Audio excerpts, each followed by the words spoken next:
Hello, and welcome to the virtual Nordic and Baltic Oscar Contenders series presented by Scandinavia House in New York and the Scandinavian Film Festival of Los Angeles, along with the Baltic Film Expo at SFFLA.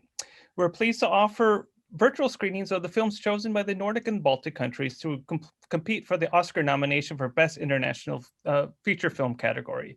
These films are available to viewers across the US on the weekends of January 7th, 14th, and 21st. Today, we're speaking with the director Amanda Kernell and actor Anna Dahl Torp from the film Charter, which is the Swedish nomination for Best International Feature. Moderating today's talk is Melissa Silverstein. She's the founder and publisher of Women in Hollywood, an initiative and website that educates, advocates, and agitates for gender diversity and inclusion in Hollywood and the global film industry. She is a speaker and consultant with an extensive expertise in the area of women and Hollywood. She is the artistic director and co-founder of the Athena Film Festival at Barnard College in New York, which is a weekend of inspiring films that tell extraordinary stories of fierce and fearless female leaders. She recently launched the Girls Club, a community of women creative, cultural changers, and storytellers to connect, create, network, advocate, and support and redefine entertainment.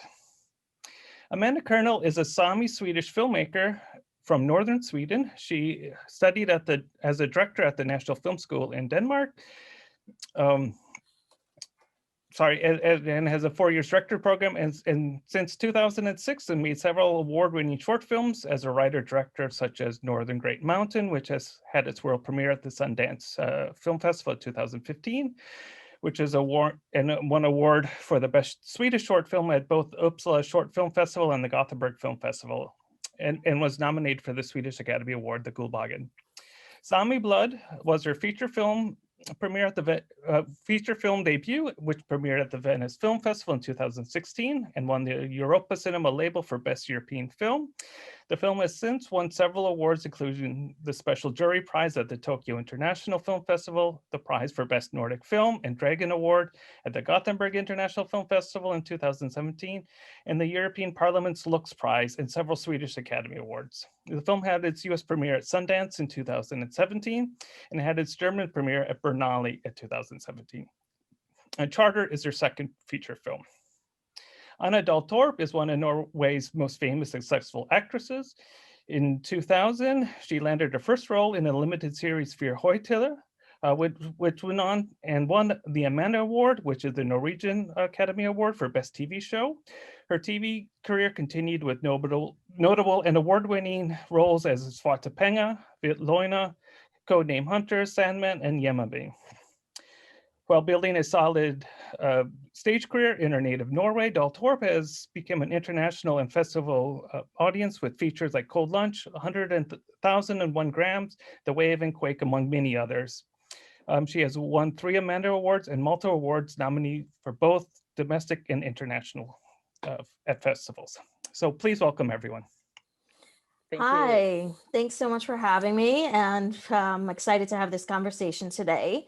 So I think we'll just dig right in. So Amanda, can you talk a little bit about your process of writing this film? And I guess you always knew you were going to direct it when you were writing it. It was for you to direct. So talk a little bit about the writing process and how long it takes, and what goes into it for you. Oh wow, that's a big question. I guess I'm from a family with generations of divorced parents, and I had to explore that. And my greatest fear, which I think is that you can have children and lose them, and how far would you then go fighting for your kids? How far would I go? And close to me, there have been people who lost their kids and fought for them, and even committed crimes to go far for them, to fight for them. So I wanted to explore that and to make a love story about a mother and a daughter. And I guess I see the film as a declaration of love to divorced parents, which I think they need. And but it takes.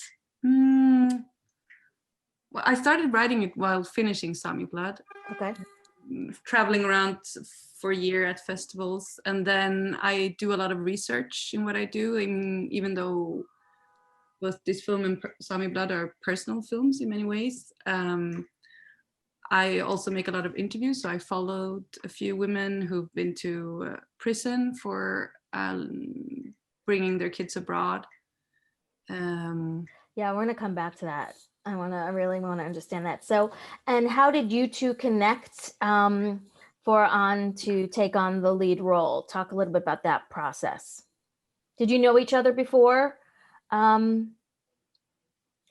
so talk a little bit. I know her as an actress. I mean, right. she's but you didn't, but you hadn't worked together before. No, but I think maybe Anna can say something about this. I know she thought she was the wrong person for this. Yeah. Oh, really? Do tell. I was very excited because my agent told me that I could come and do a screen test for Amanda Kernell. And I knew really well who she was because she's very famous for her film Sami Blood. So I went to Stockholm to do a screen test, and it was really fun.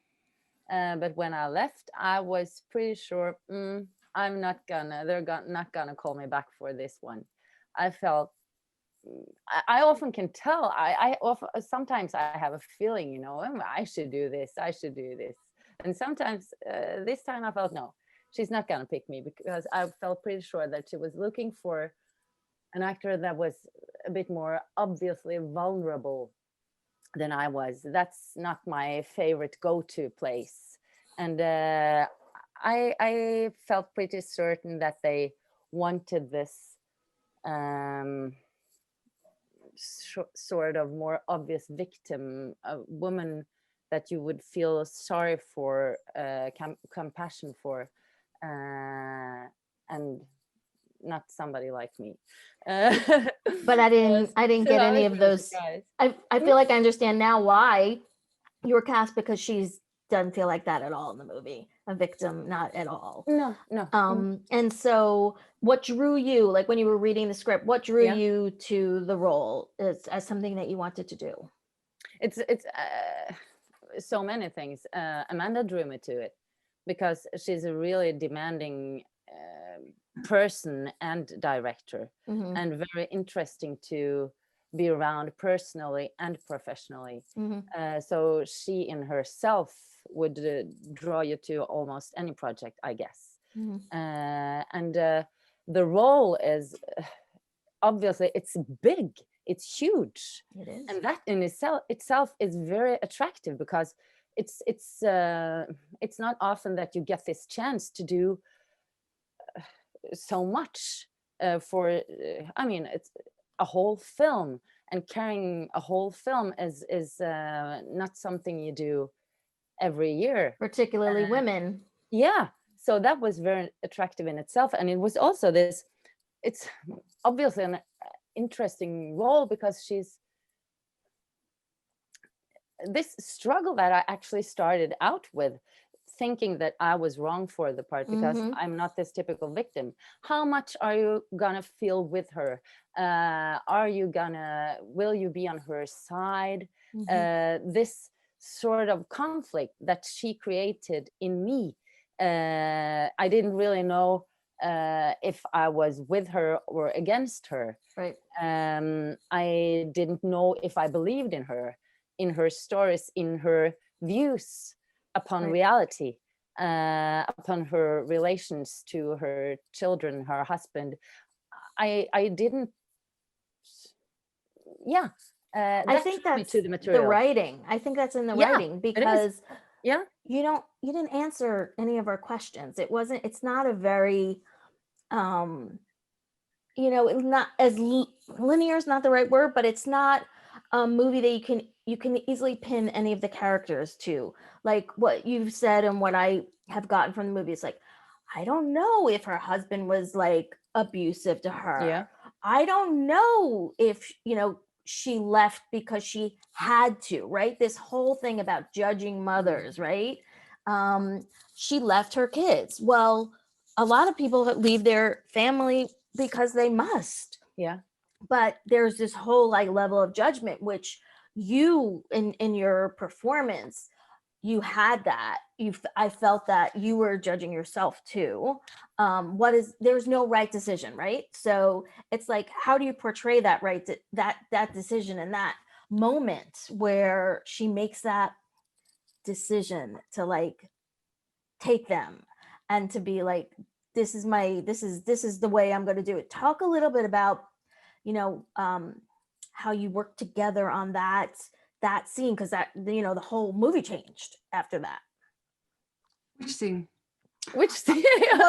It's kind of like the transition from when she's telling Vincent to get his stuff, and she's, you could see like in her head, she's like, we're going, and it's about 5 minutes from the beginning to the end, and then all of a sudden they're on this gorgeous, beautiful island, and I was like, oh, okay, we're in a new place now. So I that must have been a kind of like emotional transition for you too, in writing, directing, acting. So I want to hear a little bit more about that. I can talk about from my my inside, and then because it's Alice. It's sort of, she has to choose to believe in her version, and that's also something that I believe that lies in her character. She is pretty impulsive. She is emotionally driven. That's something that just pops out from the script when I read it. That's just, you get a sense of a person's texture and what they're made of when you read good stuff. They come out of the paper, and she came to me as somebody whose impulses are not, it's not so easy to, she goes with them. It's very hard for her to fight them, and also under pressure to take a step back. That's not really her.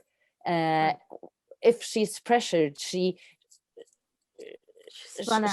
fights forward something. She does something. She pops out, and if she gets an impulse, she acts on it. And in her, we can sit there as a viewer and say, did she really have to do this? But in her universe, there is no choice within her nature. Right. She was afraid for her children, and I think and also the feeling that you're actually not gonna, I have no means to be with them. Right. No, that you felt, I felt, the heightened sense of, it just kept, rising. And then when we got to the islands, everybody took their clothes off, and in some way, we were opening up a little bit, and that's what happened on the island. And so, Amanda, I mean, I'm going back to this thing about judging, and particularly how women get judged for the decisions they make related to their families, in the way men don't get judged. And what was so interesting is how you kind of, if people don't think through this, they think the husband was right, the wife was wrong. But it was way more complicated than that, because you didn't answer any of those questions. So talk a little bit about how you were able to really navigate. I don't know if you have an answer to this, but I was very curious. How do you navigate that kind of fine line between how we need to stay with her, right? We need to believe in her. So we can't go like all this whole place of like judging her, right? So talk a little bit of how you were able to direct that so that we still felt like we wanted to go on the journey with her and not being like, oh, she just took her kids, like go to jail. It's difficult. I hope you can hear me all right. I'm not sure. Totally hear you. Okay. Because I think, I mean, just speaking to the women, both that I know from before and friends and family, and then the women I met, especially for this, and also fathers that have had their kids taken away and so on, they could have been anyone in a way. They have regular jobs, or they used to have, but if you're under this pressure for so long, you can also get some kind of PTSD. And I mean, it's really, really stressful, both worrying for your kids and worrying about your future, and if you can't see them, and or if they choose not to see you, which is also another, you know, nightmare, that your kids can choose not to be with you. Right. As in the case with the daughter. And then I felt it was a way that I could tell this in a truthful way is that, well, there are many answers to your questions, but it's that in these situations, these difficult custody cases, the truth sort of goes into pieces, a million pieces. Yes. So you don't know, and nobody, you know, it's so subjective. So no, you can't really, you don't even know anymore what's the truth. And that's why I felt it was the most truthful way to tell about it, that you don't really know, because what is it really? Mm-hmm. And also to have the audience in this insecure place where you don't really get to catch your breath. It's like Right. you inhale, you know, you never get to exhale. What was the hardest? Yeah, you're in this very insecure spot. Absolutely. Judged at all times. And I think as a mother, no matter what the reality is like, I think our perception of reality, and I also think in many countries it is the truth, but that a mother who doesn't have her kids, we perceive her as if there's something wrong with her. Right. So it's uphill from there, from the first image. Right. Also in reality, I mean, you think of her as, okay, she left them, and that's not a good person, Right. or there's something terribly wrong with her, Right. like a diagnosis or Right. drugs or something, and that's not the only reason why people don't have their kids. There can be a lot more complicated factors, and people that are hurt are very dangerous for themselves and other people. Yeah, I've never seen a movie like this before that really brought the nuances in. You know, it made me go back to like Kramer versus Kramer, you know, the seminal movie with the woman who leaves also, and then comes back. And I just, you know, it's really hard because we have been taught by culture to identify with things a certain way. So even when we're watching movies that's asking us to question those things, we're still have all those things in our head and we're fighting them. Like I felt like I was fighting against all the things, preconceived notions. And I thought that you really did a great job in challenging us on preconceived notions, but in a very subversive way. And I thought this movie is really subversive. It's like, and particularly I wanted to touch on something that I haven't seen in any of the other materials that I've read, the eating disorder piece, because that really stuck with me. You know, Alice notices that this is up. Alice knows what it is, and she tries to do an intervention to a daughter who she barely has a relationship with. So I want to hear from both of you on that, because those scenes can go bad on those kinds of topics, and that was a really tough scene.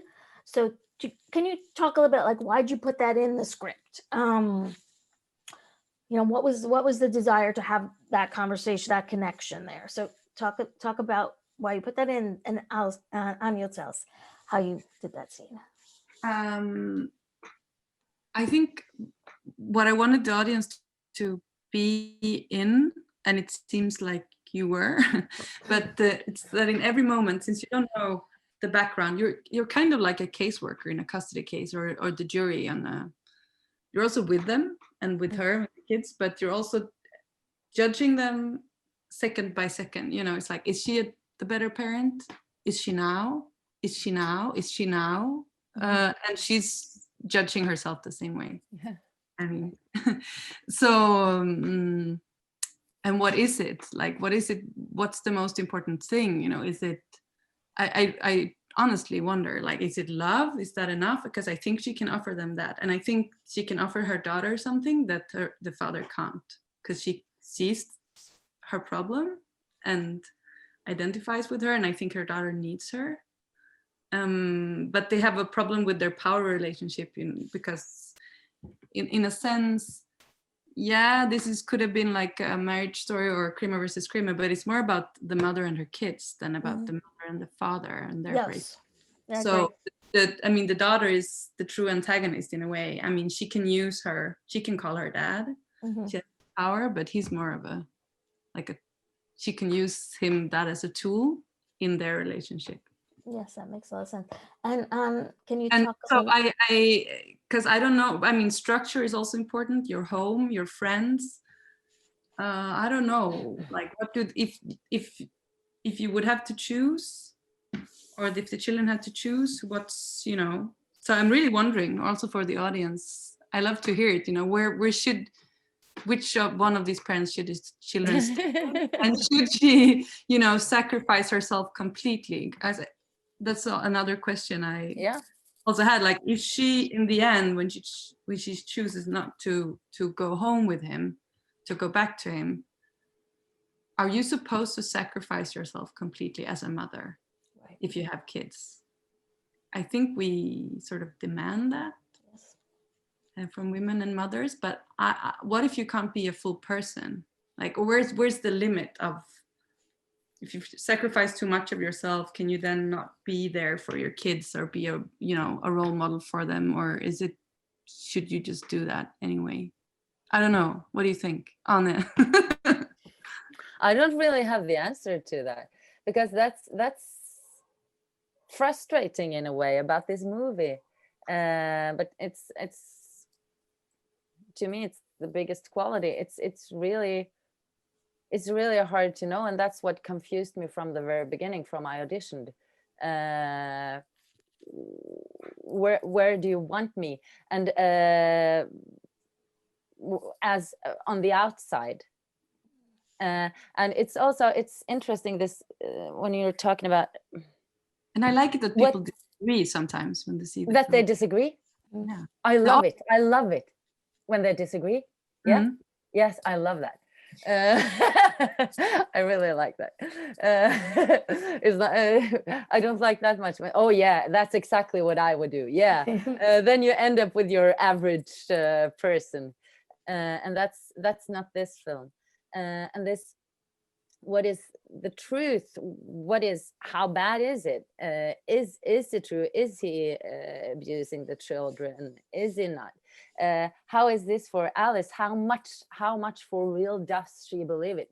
Because it's really an advantage for her. If it were that way, it would be good for her case, and to believe it strongly is then necessary. But there is also room for doubt with and that's what makes it so difficult. It's like it's quarreling with its audience all the time. And we also had these quarrels with the materials, right, Amanda?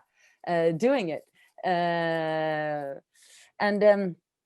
also, but I think also the eating disorder is also, it's not a good thing to have your daughter with a father who can't really see that. No. And she saw that immediately. Like, she just looked and could see the exercise, the counting of the, it was very visible to the mother, because she had experienced it. But that's sort of the first time I think that I feel certain about something that really is wrong, because I've misinterpreted some things before that. But this one, I know this is a problem. And as I've had experiences with it myself, I feel like a better parent to deal with it. But it's also very difficult, because I know there's no quick fix to eating disorder. It takes patience and it takes time. And Alice doesn't really have any of those things. Right. So it's very urgent, because you want to stop it in this very second, but that's impossible. And I don't know if I will still be her mother tomorrow. Right. Right. I think it's a difficult problem. I've done films before with eating disorders as a part of them, but not as the main theme. but I think what in this particular film, I also felt like, yeah, it really deals with the problem that being a good parent is not always the same as being a popular parent. Or the And thing that's is, being a also good difficult. parent to Yeah. someone with an eating disorder, you're gonna be a pain in the ass. Yes, I mean, they're not gonna like you, and that's maybe how you help your child. And that makes it, you will not be chosen. exactly. And that's and that's extra difficult for Alice, as I'm actually depending on my kids choosing me. Right. I need them to choose me, otherwise I will lose them, because as parents we all prefer that our kids like us. But then if they don't, as long as they're small, they're as long as we live together, they're stuck with us, even though they don't like us. But I'm really, in this movie, she's really depending on her kids liking her, which is an extremely dangerous situation to be in. Totally. Especially if you're also trying to be a responsible parent. Absolutely. And both children had never acted prior to this, correct? And so talk a little bit about finding them and directing kids like that, and also on acting with them. Like, was that a conscious decision to work with children who had not been who are not actors? Yes, but I've done it so many times. Right. I mean, I think I've done 10 shorts with teenagers and kids, and almost every time they've been completely new to acting. Because depending on the parts and the dialects, and I wanted them to have the dialects from up north and so on. And then they needed, I mean, first it was Anna, and now she only talked about herself about the casting process, but I knew she was right for this. I just have to say that first, because I've always seen Alice as someone who has this, you know, like Anna has this rock star quality that you sort of want to be in her light. And when she lives up, I mean, you want to be there. And it's painful if she stays in this place where the kids live, she can't be that person. Right. Something will die. And she also has something that even a teenage daughter want to be with, you know. And then Anna also has both a strength and like an what do you say that, like an oberäknelighet. What's that? Unpredictable. Yeah, like an unpredictability. So I think, but always when I see Anna on screen, I'm like, I want to look at every second because there's so much happening, and I'm not sure where this is going. In your eyes. Yeah, watching your eyes. And so that's and then I love working with her. I mean, she's an amazing actress. And how was it for you working with children who didn't have acting experience prior to this?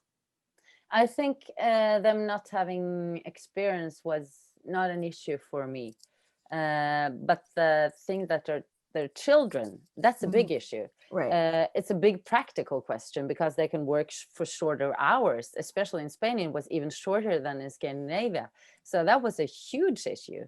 It was this is very prosaic. No, how do you say that? Forget about that word. Prosaic. For instance, I remember my boy, it was a scene I was holding his hand, I was gonna run with him, and he had left set, because that's how it was. They had to leave and I had to do some of my pictures without them. And then it was this adult person going down, if you can see my feet now, I'm bending down like a crab, and then just to be in his height, you know, standing with her knees bent. And then I was going to walk with this person who started walking sideways like a crab. It's impossible. Right. It's a serious scene. I mean, it's not going to happen. So we ended up using a bottle. So I just had something with some weight in my hand. So that was that's that side of it. And then it's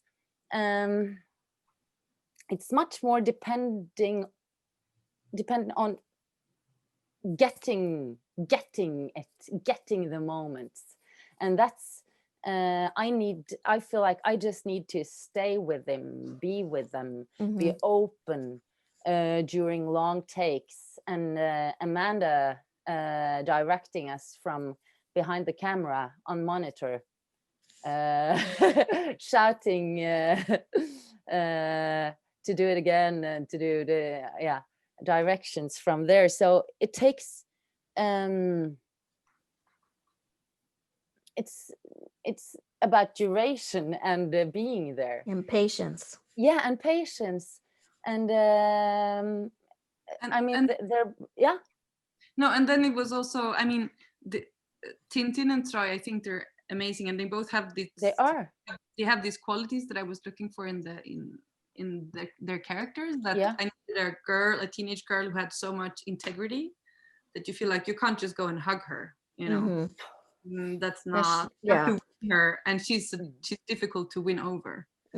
It's not, you know, you don't even know what it takes. So she had so much integrity, she didn't even want to be in the movie. And so what is it? She was like, no, I'd rather have good grades in school, so I don't me. But eventually she was in, if she could have enough hours with the teacher. And then the boy Troy, his name in reality, I wanted to find a boy who, well, and of course then also they have to be able to act, be good actors and be in different kind of scenes and have like a span of emotions. But I also needed a boy who you would feel like maybe something has happened to him and keep a secret, and he will never tell you.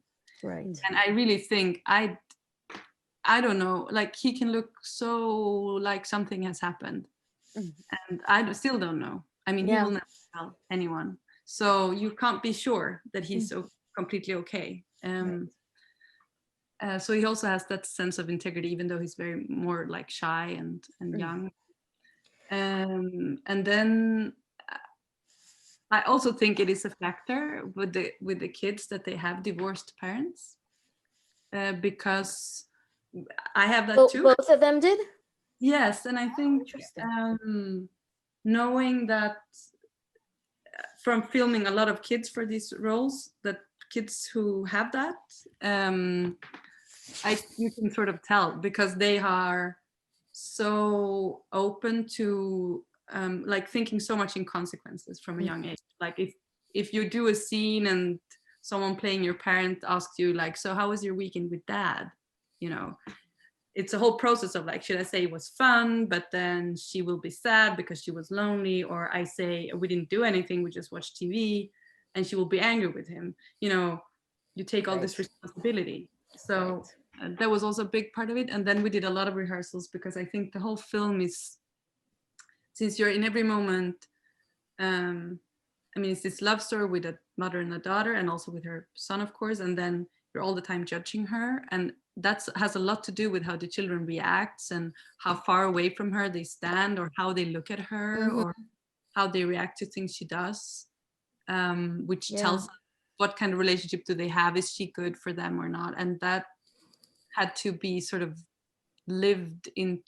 I think when you're not used to acting, you sort of have to inhabit that, you know, it has to become a part of you. So we spent a lot of time and did a lot of different kind of rehearsals. Right. Yeah, and a very important part of that work.